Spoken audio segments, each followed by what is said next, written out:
കാസർഗോഡിന്റെ സ്വന്തം കലാരൂപമായ മംഗലം കളി ദേശീയ തലത്തിലേക്ക് മഹാകുംഭമേളയുടെ ഭാഗമായുള്ള ഗോത്രകലാമേളയിൽ ജില്ലയിലെ കലാകാരന്മാരുടെ മംഗലം കളി അരങ്ങേറും. ചരിത്രത്തിൽ ആദ്യമായാണ് കുംഭമേളയിൽ ഗോത്രകലകൾ അവതരിപ്പിക്കുന്നത്.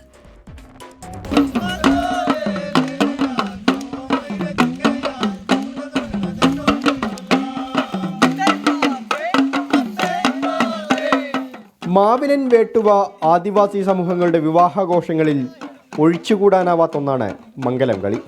സമുദായത്തിലെ വിവാഹ ചടങ്ങിന് തലേന്ന് സ്ത്രീകളെല്ലാവരും ചേർന്ന് ആടിപ്പാടിയാണ് മംഗലം കളി കളിക്കുന്നത്.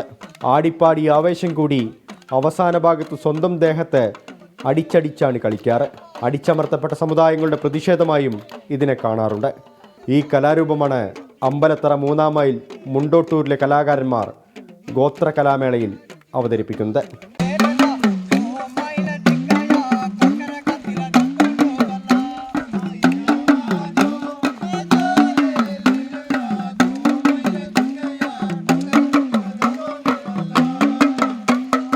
ഊരിലെ എം പക്കീറിൻ്റെ നേതൃത്വത്തിലായിരുന്നു പരിശീലനം. ചരിത്രത്തിലാദ്യമായാണ് മഹാകുംഭമേളയിൽ ഗോത്രകലകൾ അവതരിപ്പിക്കുന്നത്.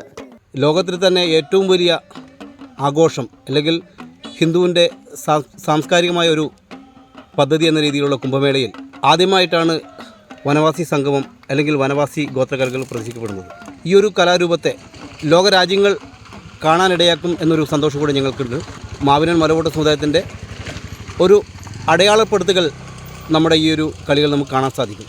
കാരണം അവകാശ പോരാട്ടങ്ങളുടെയും അല്ലെങ്കിൽ അവരുടെ സന്തോഷങ്ങളും അവരുടെ ദുഃഖങ്ങളും സങ്കടങ്ങളെല്ലാം ആ ഒരു ഗോത്രകലാരൂപത്തിൽ കാണാൻ നമുക്ക് സാധിക്കും.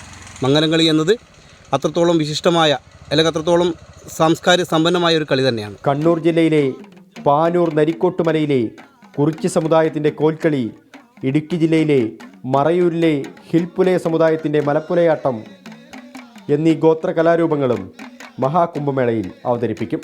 ഗോത്രകലകൾ അവതരിപ്പിക്കുന്ന 46 അംഗങ്ങളടക്കം 52 പേരടങ്ങിയ സംഘമാണ് കുംഭമേളയുടെ ഭാഗമാകുന്നത്.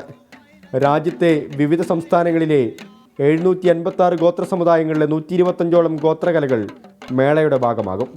ഇന്നു മുതൽ 11 വരെയാണ് വനവാസി സംഗമം. 24 കാസർഗോഡ്.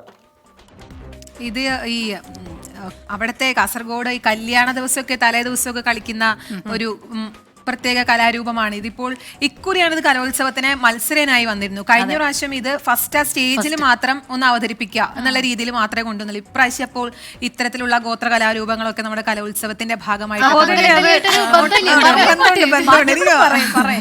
അല്ല, അത് ഒന്ന് ഇവരുടെ കൂടെ ഞാൻ കഴിഞ്ഞ പ്രാവശ്യം കലോത്സവത്തിന് പോയപ്പോ ഇവരുടെ കൂടെ ഡാൻസ് കളിച്ചു. എനിക്കിപ്പോ 2 സ്റ്റെപ്പ് പറഞ്ഞു തരികയും ചെയ്തു. അങ്ങനെയല്ലേ പറഞ്ഞത്, പറഞ്ഞു തരികയും ചെയ്തു. അതിലുള്ള അവഗാഹം കുട്ടിയുടെ ആ ഒരു ഞാൻ ഇതിനെ കുറിച്ച് പഠിച്ചായിരുന്നു. എന്നിട്ട് വേണല്ലോ നമ്മൾ ഇതിനെ പറ്റി ഒരു റിപ്പോർട്ട് തയ്യാറാക്കാൻ. ഒരു രസമാണ് അല്ലെ, ഒരു പ്രത്യേക സ്റ്റെപ്പാണ് അതിന്റെ. പിന്നെ നമ്മൾ ഈ ഫോക്ക് ഇതായിട്ടുള്ള ഇഷ്ടമുള്ള ആളുകൾക്ക്, നാടോടി നൃത്തമൊക്കെ ഇഷ്ടമുള്ള ആളുകൾക്ക് ഈ ഗോത്ര വർഗ്ഗക്കാരുടെ ഡാൻസ് ഉണ്ടല്ലോ, എനിക്കൊക്കെ ശരിക്കും പറഞ്ഞാൽ ഒപ്പം നിന്ന് ഇങ്ങനെ ഡാൻസ് കളിക്കാൻ ഭയങ്കര ഇഷ്ടം.